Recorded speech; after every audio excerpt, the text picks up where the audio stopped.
Welcome to Let's Talk Care, a podcast about research and quality of life in long-term care homes in Canada.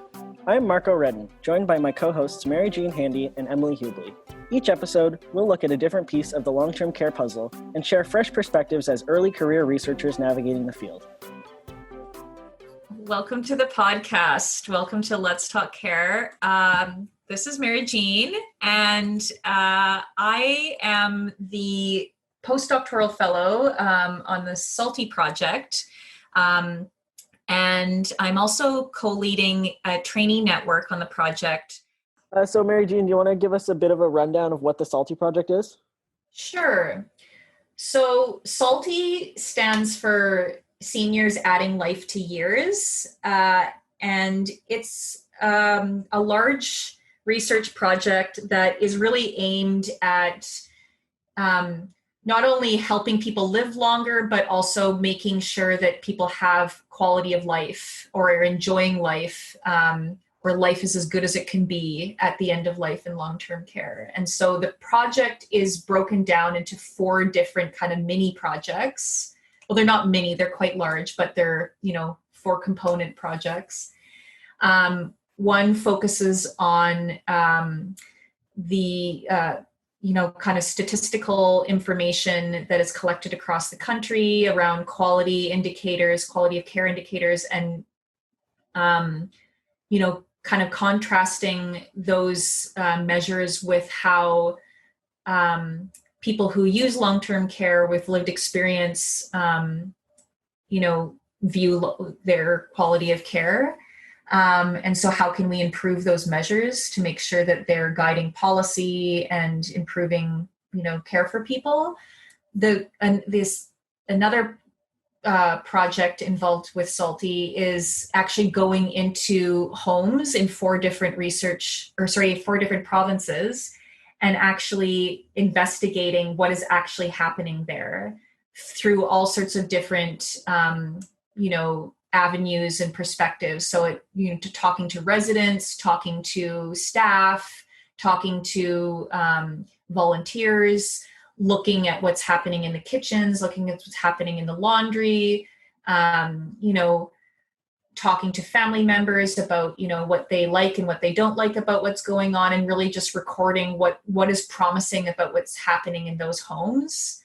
And then there's another part that focuses on palliative approaches to care, which is really, enhancing quality of life. And how can we better integrate that into long-term care? So often palliative care is really focused in, hospice or very particular in hospitals.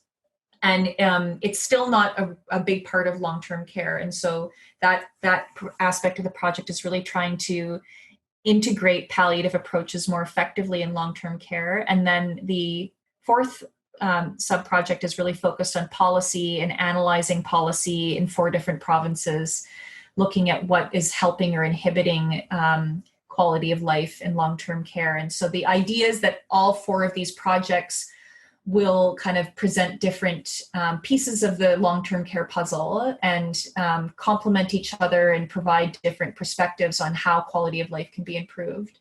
And in order to make sure that the research is really relevant and is used outside of just the research sector, we also have 2 advisory groups. One is comprised of kind of clinicians and policymakers in government.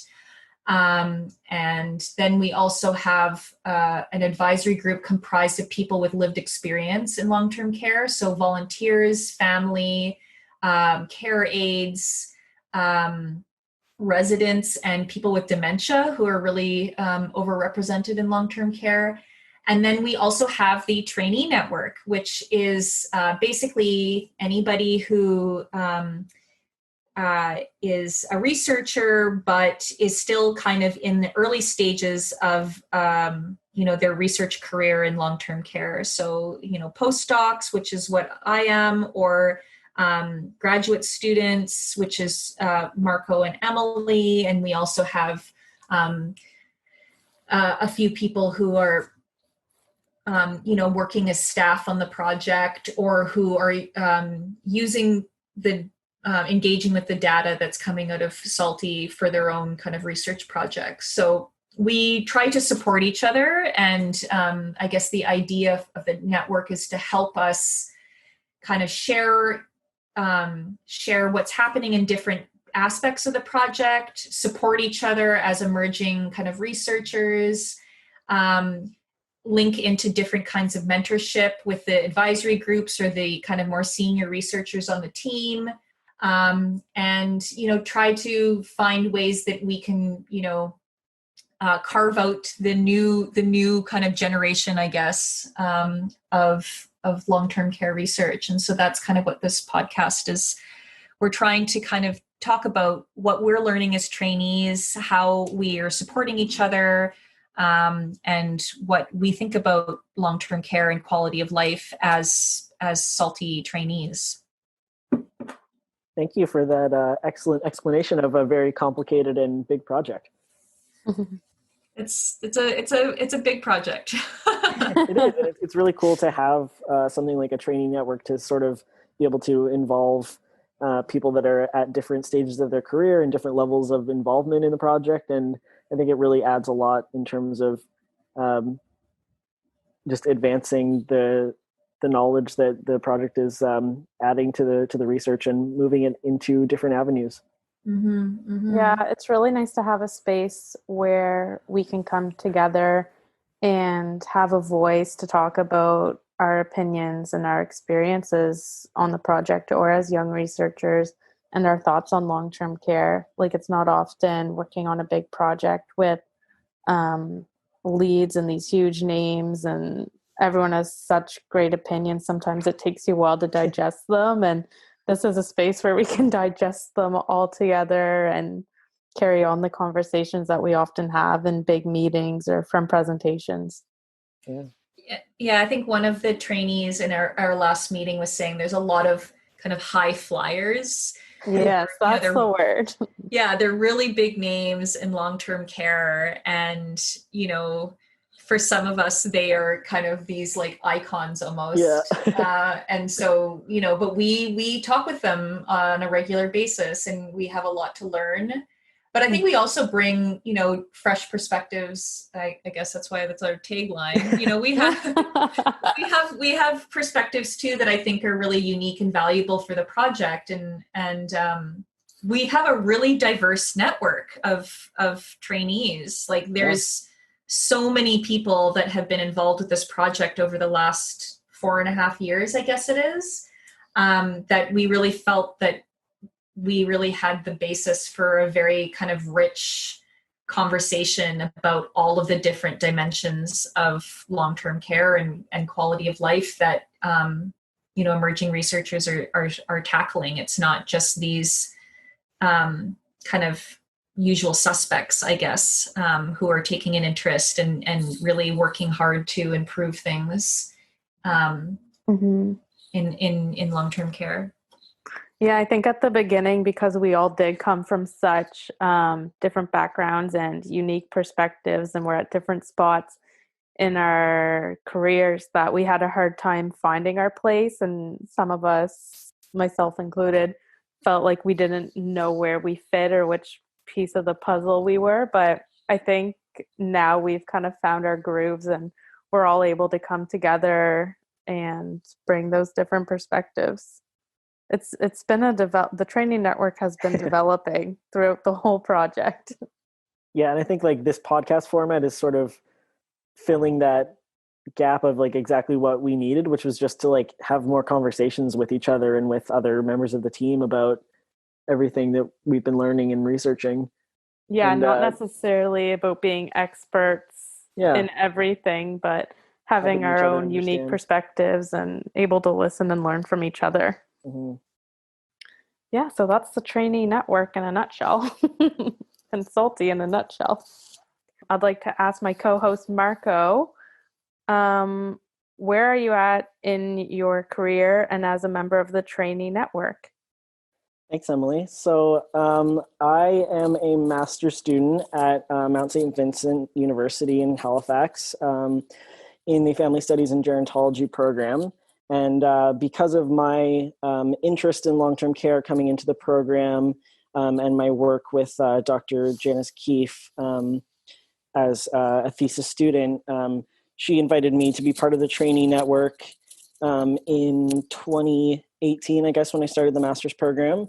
And so I was kind of on the trainee network as someone who wasn't necessarily working on the project or working with the data in any respect, but was fortunate to sort of be part of the trainee network and benefit from some of the activities that we did in terms of getting to learn from advisory members and from different people on the team about the research methodologies and about things like how to write policy briefs and do KT and things like that. So I was kind of peripherally involved in the trainee network in that way.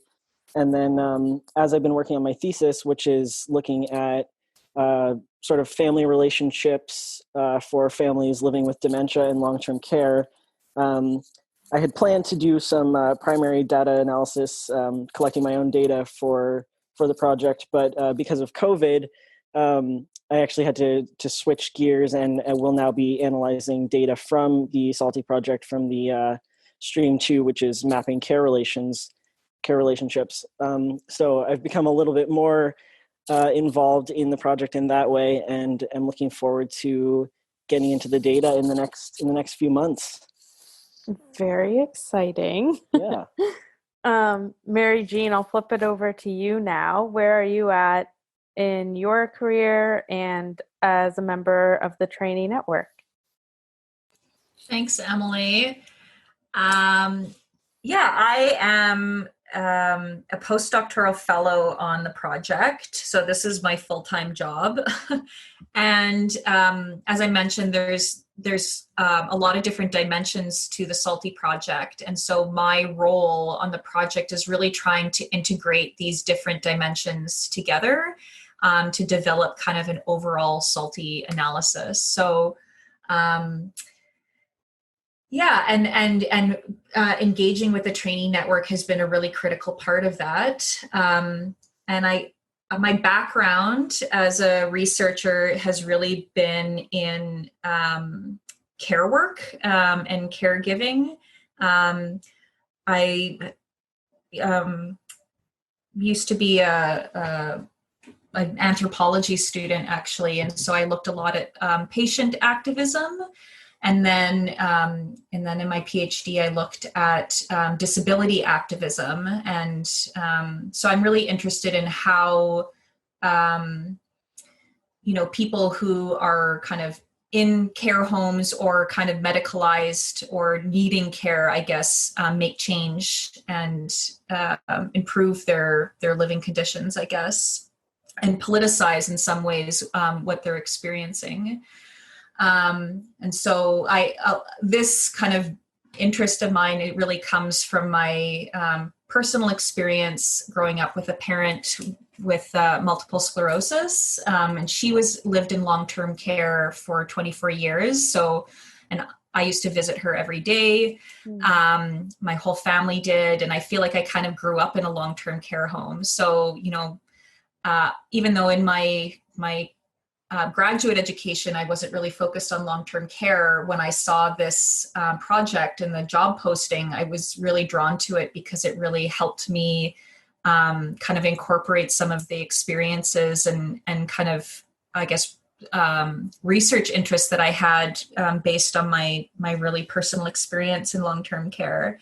And so I've really been interested in developing a lot of kind of connections between the disability activism that I have studied in the past and the care work and the long-term care sector. And I think sometimes those connections are not always strong in the research community. So that's been really interesting for me, and trying to think about long-term care as something that isn't, can be about, politics and activism and not necessarily just a medical context, I guess. And I think with the coronavirus, the importance of really making these connections and, kind of politicizing and developing, broader analyses of aging and long-term care, I think is becoming so important and pressing. And so I think this podcast is, I'm hoping will be a really great tool for helping broaden those discussions and getting other people interested in what long-term care is and how long-term care can be improved so that we don't have the kind of catastrophe that we've been experiencing in Canada right now in the long-term care sector. Yeah, that's definitely a very unique perspective you bring. And I think all of us kind of have our own personal affiliation with long-term care, and it's why we're so interested in it and looking to improve it. One thing I do want to ask you for myself and listeners, maybe if you could go in a little more on what you mean by politicizing long-term care.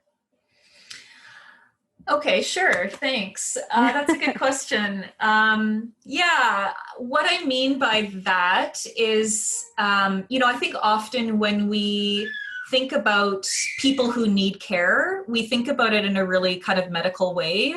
Like, these people have diagnoses, they need assistance, by people who have training, right? Some sort of medical training.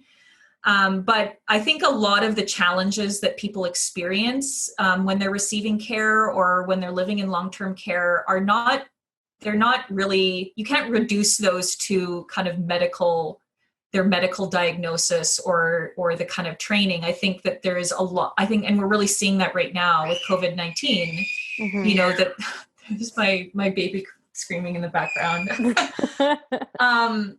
I think that what we're seeing is that this is, that there's a lot of structural things going on here, right? There's the issue of governments not adequately funding the long-term care sector, people not paying, us as a society not valuing the work that people do in long-term care.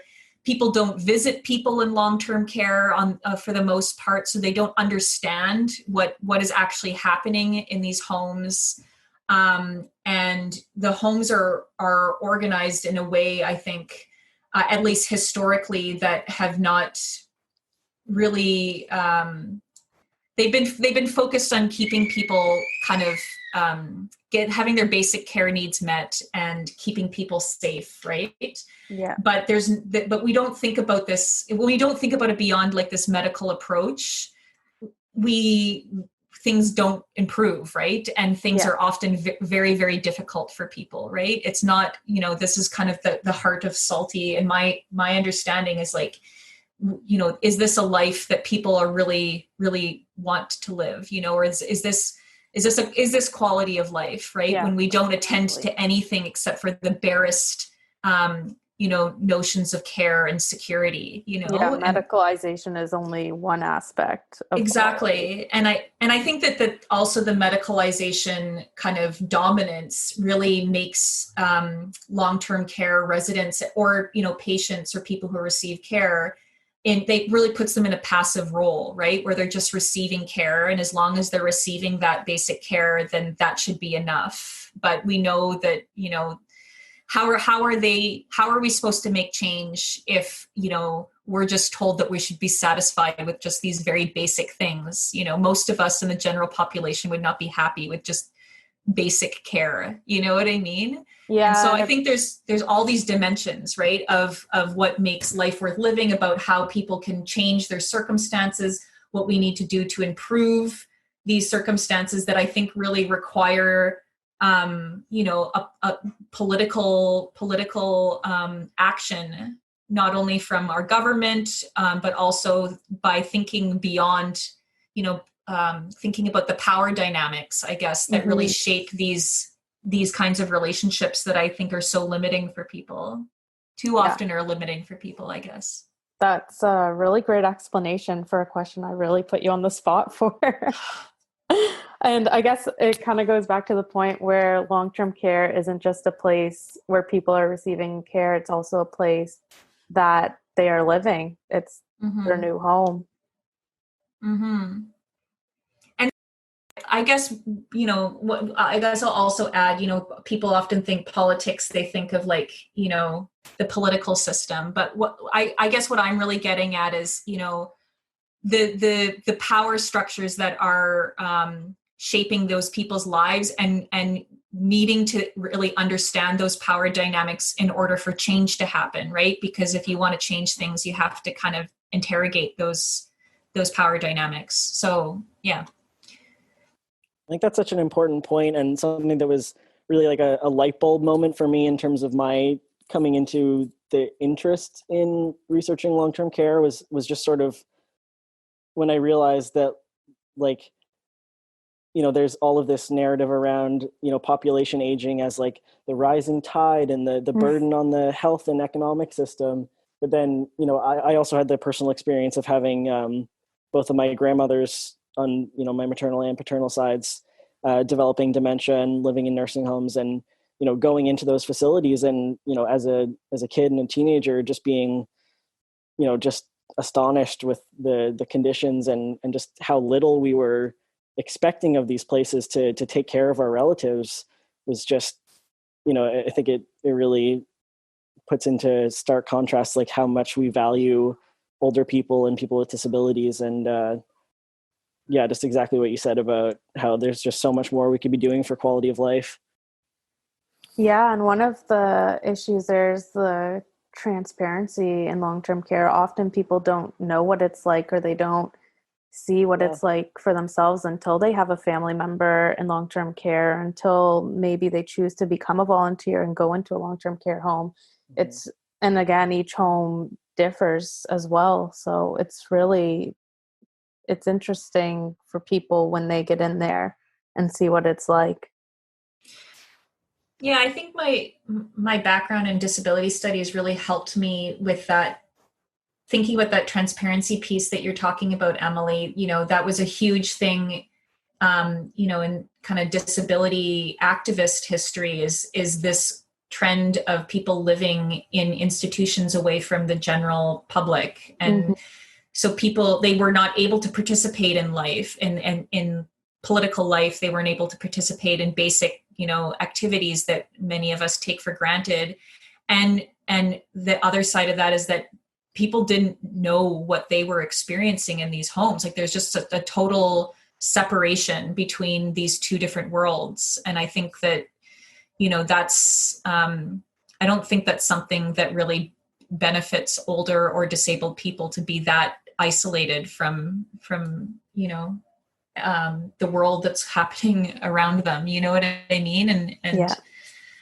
And now, like, it's something that I personally want to know more about. And the only time I guess really the public does get an inkling on what's going on is when things are reported in the media. And oftentimes it's really those dark, saddening stories that we see in the media.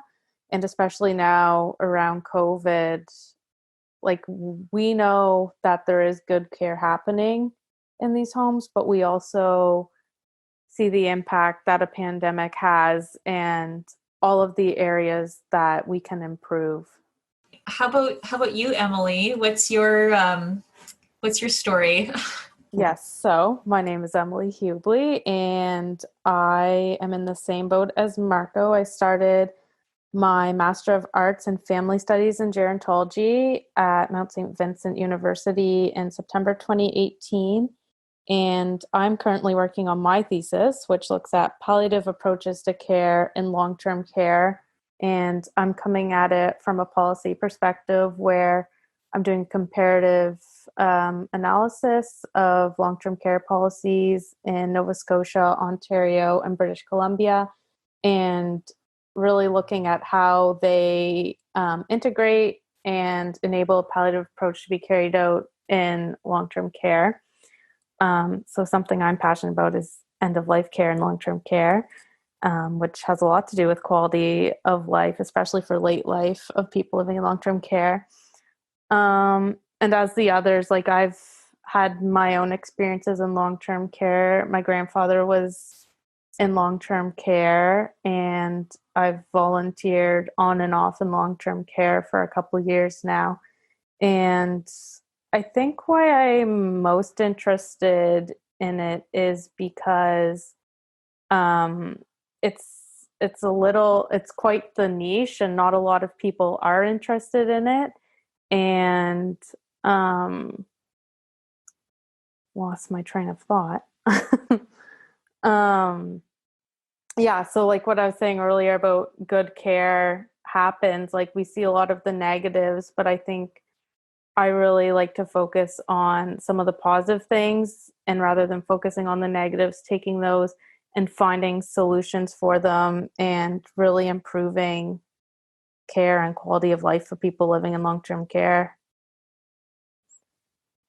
Yeah, I think that's been a really great part of, my impressions of Salty, and a lot of the, just the idea of identifying promising practices, that we can go beyond just continuing to point out all of the problems, but actually point to a lot of the great work that is happening already in long-term care, like the amazing work that so many staff members do, and initiatives taken by administrators to make things better, and the involvement of families, and just finding ways to enhance the conditions that can support those great ideas. Yeah, there's a lot of passionate researchers and like knowledge users working in government or for nonprofit who are really passionate about this and come at it from a lot of different angles on the Salty project. And there is a lot of good work out there being done to help improve the conditions in long-term care. Yeah. I think oh, you go ahead. Oh, I was going to say, I think it's really important too, because often, there's the ageism, right? That people struggle with, that there's this fear of aging or these misconceptions about aging, but the same can be said about long-term care too. Like I don't want to say that people, fear long-term care, that's, based totally on prejudice. Like I think there's some very real things to be scared of. Obviously this COVID crisis is emphasize that, but at the same time, I think it is important to think about how long-term care isn't always what people think it is, right? I think a lot of the fears that people have are actually based on misconceptions, and because they don't have that experience going into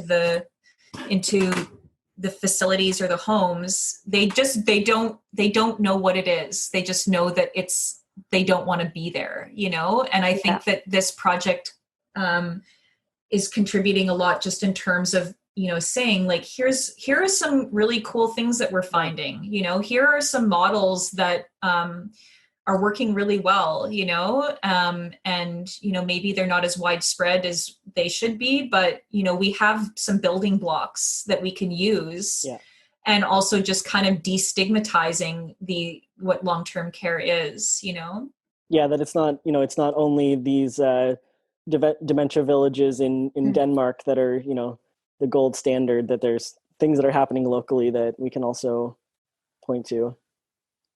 And I think another interesting point, Emily, you were raising sort of just how this is a niche. And I think the three of us have all had the experience of sort of having people ask us like, well, you're young, why do you care about, aging or long-term care? And I think like my response to that has been like, people, especially younger people, people that are my friends and in my age cohort, have kind of assumed that it's not relevant to them somehow. But, we know that many of us, I forget the exact statistics, but it's like, pretty much everyone at some point will either, be a caregiver or need to receive care. And, there are going to be, people are going to have to interact with the long-term care system, whether that's, facilities or home care or other forms of respite and things like that.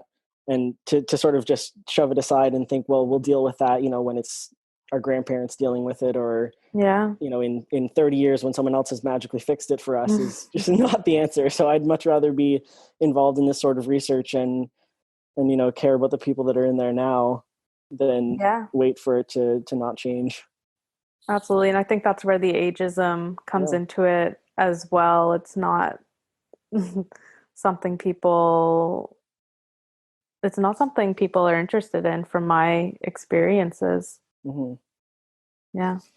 And the fear is not, is only hurting us, right? Because we are never we're going to be impacted by it. And if we don't tackle it, it's not, we can't expect anything better for ourselves. So, it's something that is really our future as young people, right? And it's like, do we want to hide from it or fear it, or do we want to actively shape it, Absolutely.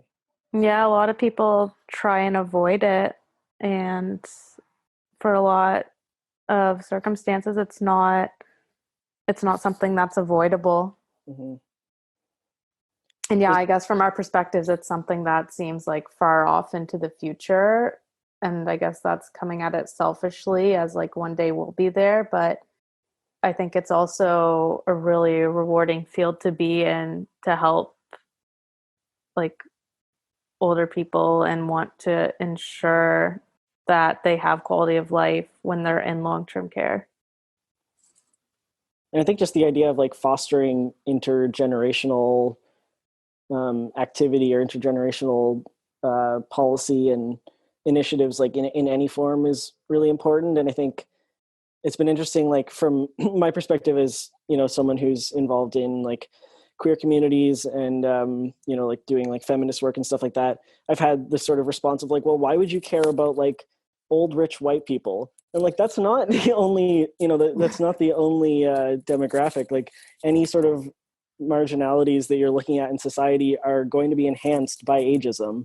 And so, there's a lot more to the picture. And I think it kind of long-term care is this sort of interesting intersection of a lot of social marginalization and seeing how, age adds to how we devalue people is really interesting to me. And I think an opportunity to give people better quality, to enhance people's quality of life in long-term care is an important thing from a justice perspective as well. Yeah, and where they're so often like forgotten about or not looked at or underfunded, all of those things, it makes it, to me, my opinion, a really important topic and area. And hopefully we can use this podcast to kind of get the word out and help people understand, like rather than just writing research papers,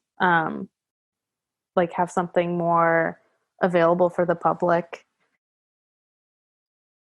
I think it's, because we have that, people don't go into the homes, right? People have so much, especially, a younger generation there's so much distance between, our lives sometimes and long-term care, that we do have these, misconceptions. Like we think it is a bunch of old white people. And that's just not the case, and, we see a lot of the commercials that we see, or,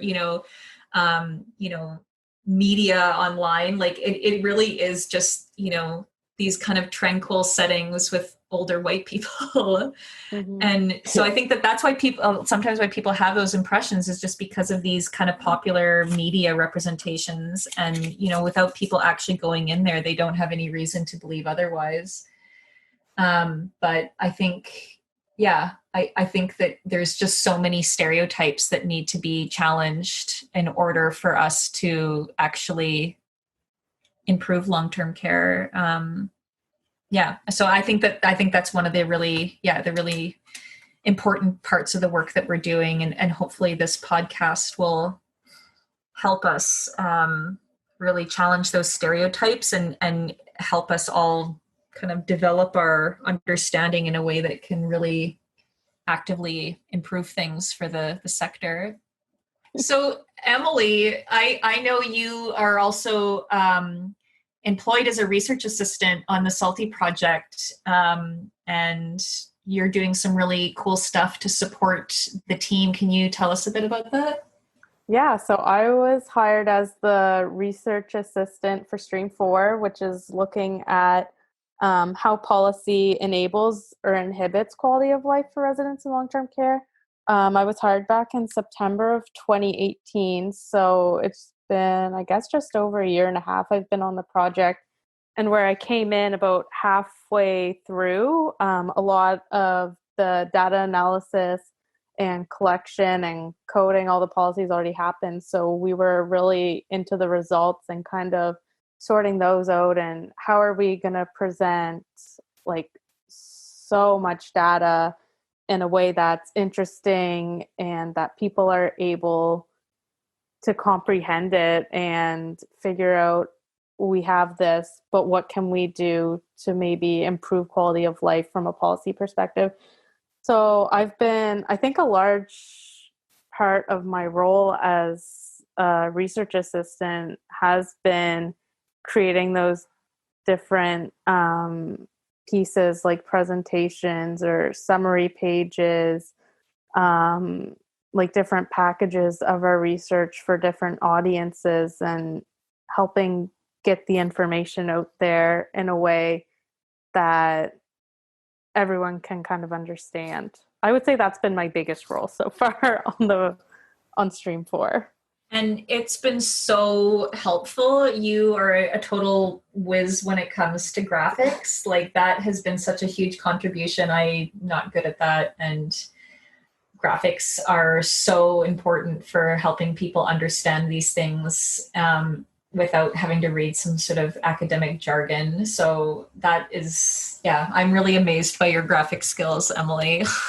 Thank you. I think, the research is interesting, and academic papers are great and important and useful, don't get me wrong, but knowledge translation needs to be more, especially on a project this big and with such great results and methodologies being used. Like, it's like different audiences are going to need and want different information and ways of getting that information. So it's such an important contribution, though. I think it really kind of underscores, how valuable the work that the trainees are doing on the network, or in the project, that we sometimes are playing a really, really critical roles in, making this project accessible to people. So yeah. Well, thank you. So for our first episode, we've dove into what the Trainee Network is, what the SALTI project is, and have touched very briefly on a lot of the important subjects that we're passionate about, that all come together to enhance, or where there may be gaps in quality of life for people living in long-term care. We're really excited to dive into these themes more in depth in future episodes. We have plans to talk about those underrepresented voices, so the gender, race, dementia, talking about what quality of life is, looking at the role family, volunteers, and staff have in long-term care, and creating that quality of care and quality of life for people living in care, as well as looking more closely at what palliative approaches to care are and how that has to do with quality of life in long-term care. As well, we are excited to bring you some guests that can help us dive deeper into those topics. Thanks for joining us for this episode of Let's Talk Care. This show is sponsored and produced by SALTI, Seniors Adding Life to Years, a research project aimed at improving quality of life at the end of life in long-term care. Make sure to visit our website at saltiltc.ca for more information about the SALTI project, and follow us on Twitter at @salty_LTC so you don't miss our next show.